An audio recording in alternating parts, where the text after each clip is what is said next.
It's legal there? It's legal where? And what's legal? Thanks to my main man, Taps and Pints of the CWO Black and White Chug World Order. I got my very first Black Stack offering.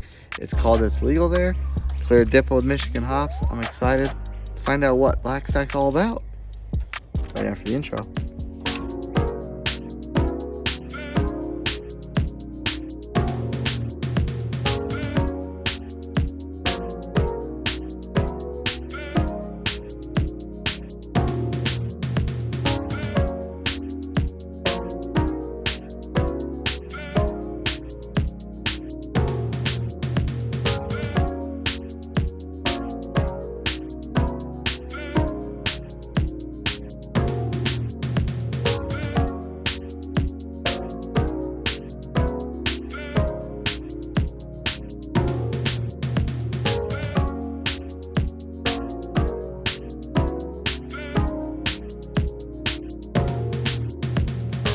Welcome back into the Midland studio as per usual with your host Nutmeg 2 Palmetto.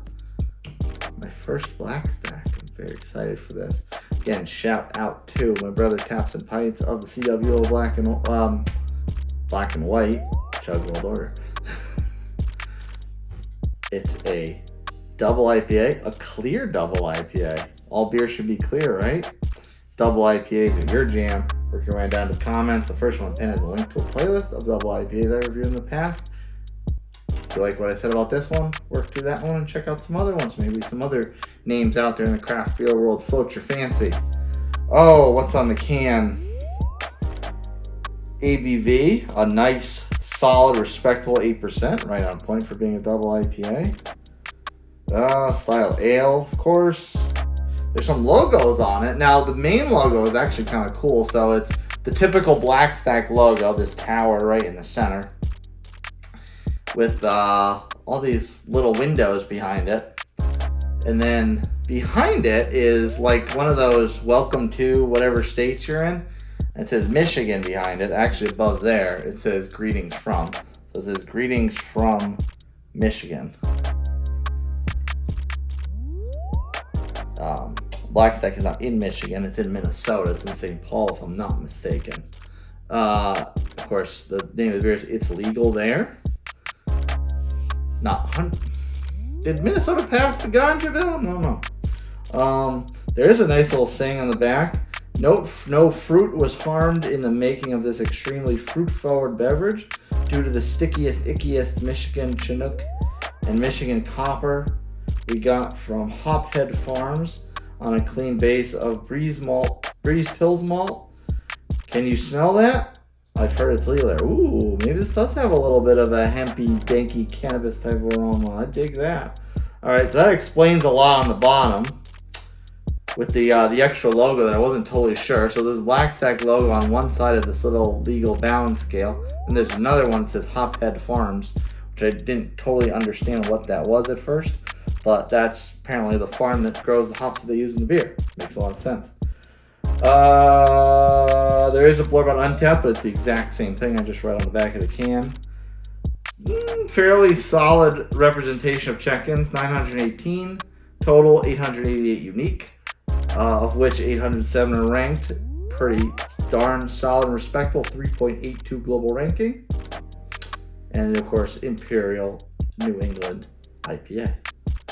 They put hazy too. Hazy is its own style now. What happened to New England? Well, I guess it makes sense because a New England IPA doesn't necessarily have to be hazy. But anyway, let's not waste any more time. Crack this open.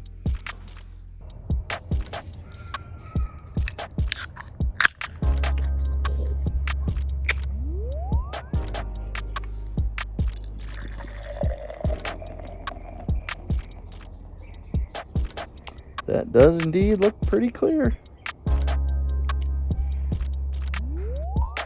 They weren't kidding when they said it was a clear double IPA. That's downright almost lager color, am I right? Or am I right? Oh, can I get it all in? Almost. Wait for the head to go down, I guess. But hard pour didn't hang around very long. Finger and a half or so. Yeah, that's like pale ale session IPA type of color. That's very, very light. I mean, I can't say it's transparent. Yeah, you're really only seeing, assuming you're seeing the same thing I do, you're really only seeing the shadow of my hand, but you can see the shadow pretty pronounced. So it's very clear. It's got a nice creamy, foamy top on there. As for the nose,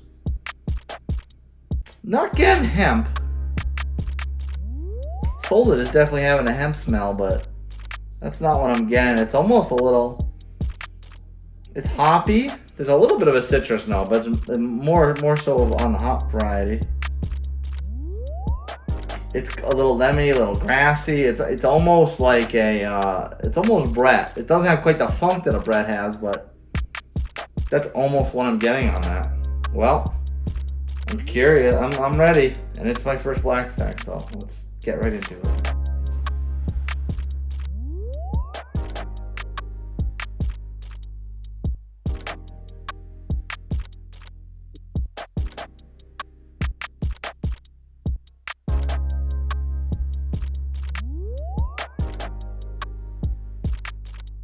Interesting and kind of dangerous. Let's talk about it. Ooh, little mini upside down snowfall I caught there. As beer for breakfast, facts for snacks, like to say. That's really crushable. I'm not gonna chug this, but if I don the CWO hat, I probably could. That's very easy to go down. 8%. That's pretty darn dangerous.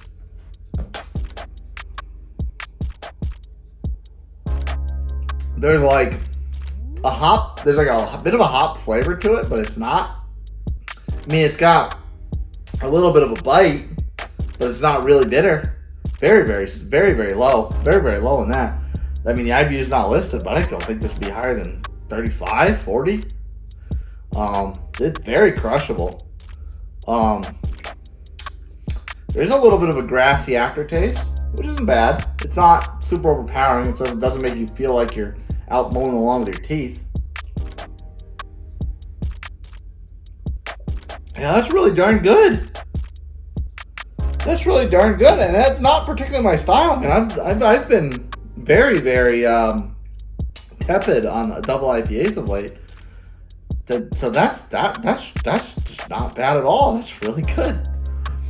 If you like what you saw from me, smash that like button, subscribe to my channel, hit that notification bell. So exactly when my reviews drop, straight to you on your phone, mobile device, tablet, what have you. If you want to recommend a beer to me, send me a beer, or just chit chat me up. Email me nutmeg2palmetto@gmail.com. If you want the rest of my day-to-day nonsense, follow me on my social media channels, TikTok and Instagram, @nutmeg2palmetto. And follow @Taps and Pints too, with periods in between the words. Throw an image up there one more time too, so you get that as well. @Chug World Order. Follow the CWO as well. Sorry, is that enough plugs? Whatever. Taps, my brother, thank you so much for this. I've been really looking forward to trying Black Stack for a long time, and you did the hookup. Cheers, folks. I'll see you next time.